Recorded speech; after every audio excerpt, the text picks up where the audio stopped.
भी skin whitening cream यानी त्वचा को गोरा बनाने वाली क्रीम लगाने के शौकीन हैं, तो आपको हमारा ये विश्लेषण आज जरूर देखना चाहिए। त्वचा को गोरा बनाने का वादा करने वाली क्रीम्स के विज्ञापनों में आपने अक्सर देखा होगा कि इन क्रीम्स को लगाने वाली महिला या पुरुष को फटाफट कामयाबी मिल जाती है और ये लोग रातों रात स्टार बन जाते हैं।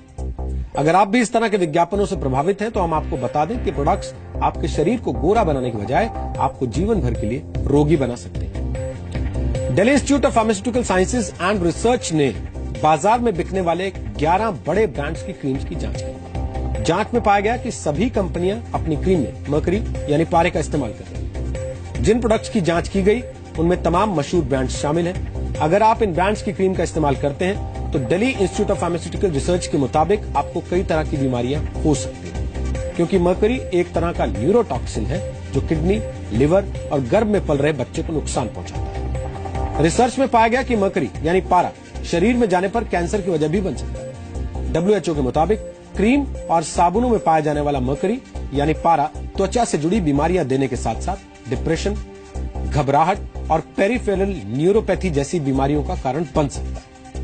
WHO के मुताबिक चीन में 40% महिलाएं और भारत में 61% लोग त्वचा को गोरा बनाने वाली क्रीमों का इस्तेमाल करते हैं। साबुनों, क्रीम और कॉस्मेटिक प्रोडक्ट्स में पाया जाने वाला पारा अक्सर पानी में मिल जाता है और यह पर्यावरण को नुकसान भी पहुंचाता है। यानी गोरापन पाने की आपकी चाहत आपके आसपास के पर्यावरण को काला कर देती है। आपको बता दें कि भारत में कॉस्मेटिक प्रोडक्ट्स में मरकरी के इस्तेमाल की इजाजत नहीं है, फिर भी क्रीम बनाने वाली कंपनियों के प्रोडक्ट्स में काफी मात्रा में पारा पाया गया। हमने इन सभी कंपनियों से जवाब जानने की कोशिश की, लेकिन हमें अभी तक किसी कंपनी की तरफ से इस बारे में कोई प्रतिक्रिया नहीं मिल पाई। जब ये कंपनियां अपना पक्ष रखेंगी तब हम आपको उनका पक्ष भी दिखाएंगे और उन सारे प्रोडक्ट्स बनाने वाली कंपनियों के नाम भी आपके सामने रखेंगे। भारत में फेयरनेस क्रीम्स का कारोबार करीब 3000 करोड़ रुपए का। भारत में फेयरनेस क्रीम के कारोबार की शुरुआत 1975 से हुई थी, लेकिन गोरा रंग पाने की चाहत भारतीयों के दिलों में अंग्रेजों के जमाने से।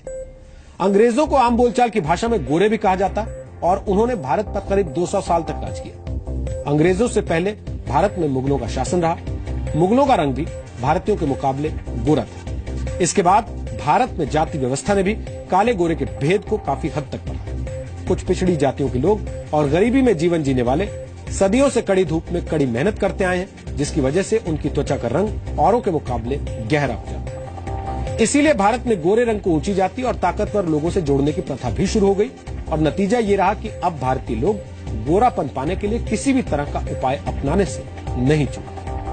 भारत में शादियों के विज्ञापन में भी अक्सर फेयर और वेरी फेयर जैसे शब्दों का इस्तेमाल किया जाता है। यानी भारत में रहने वाले ज्यादातर लोग अपने लिए गोरा जीवन साथी चुनना ही पसंद करते हैं। भारतीय फिल्मों में तमाम हीरो और हीरोइंस गोरेपन के ब्रांड एम्बेसडर के रूप में दिखाई देते हैं। यानी भारत में गोरापन पाने की चाह हर जगह देखी जा सकती है। लेकिन हमें लगता है कि गोरेपन का वादा बेचकर लोगों को ब्लैकमेल किया जा रहा है। मार्केटिंग के दम पर गोरे रंग को अच्छा और काले और सांवले को रंग कमतर बताया जा रहा है। हमें लगता है कि यह अनफेयर है और बहुत अनैतिक है। त्वचा के रंग से किसी इंसान के बारे में राय बनाना अपने आप में एक दूषित विचारधारा है और इस विचारधारा को मिटाने के लिए एक डीएनए टेस्ट करना जरूरी है। हमारे इस विश्लेषण के दो पहलू हैं। एक आपकी सेहत से जुड़ा है और दूसरा आपकी सोच से जुड़ा है। हमने इन दोनों पहलुओं का विश्लेषण किया है।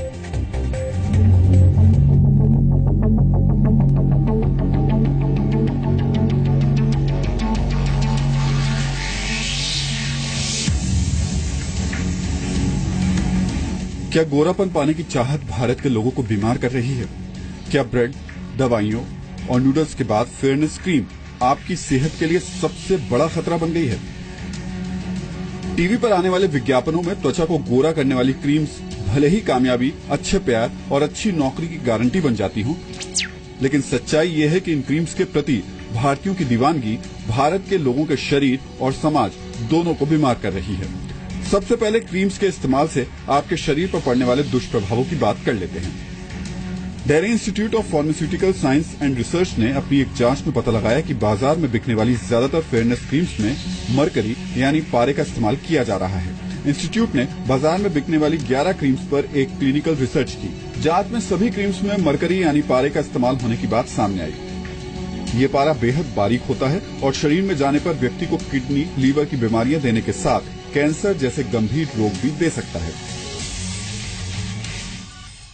स्किन के एपिथेलियम से ये एंटर कर जाती है और फिर ये जीआई ट्रैक्ट से फीटस में चली जाती है। अगर प्रेग्नेंट वीमन है तो फीटस को डैमेज करती है, बच्चों को डैमेज करती है, किडनी को डैमेज करती है, लिवर को डैमेज करती है। Metabolise in the liver only and excreted through kidneys. So it's a cumulative toxicity इकट्ठी हो जाती है बॉडी में, तो क्यूमुलेटिव टॉक्सिटी होती है इसकी। तो ये इनको डालना नहीं चाहिए जब परमिटेड नहीं है drug controller general of India से। जिन 11 ब्रांड्स को इसमें शामिल किया गया वो थे fair and handsome, Pond's white beauty, Garnier skin, fair and lovely, Olay natural white, Vaseline healthy white lotion, fair and lovely BB cream, fair and lovely SPF 15, Lakme 925 insta light, Jovees fairness cream और Lotus herbal white glow. डालना ही नहीं चाहिए because it is inhibited.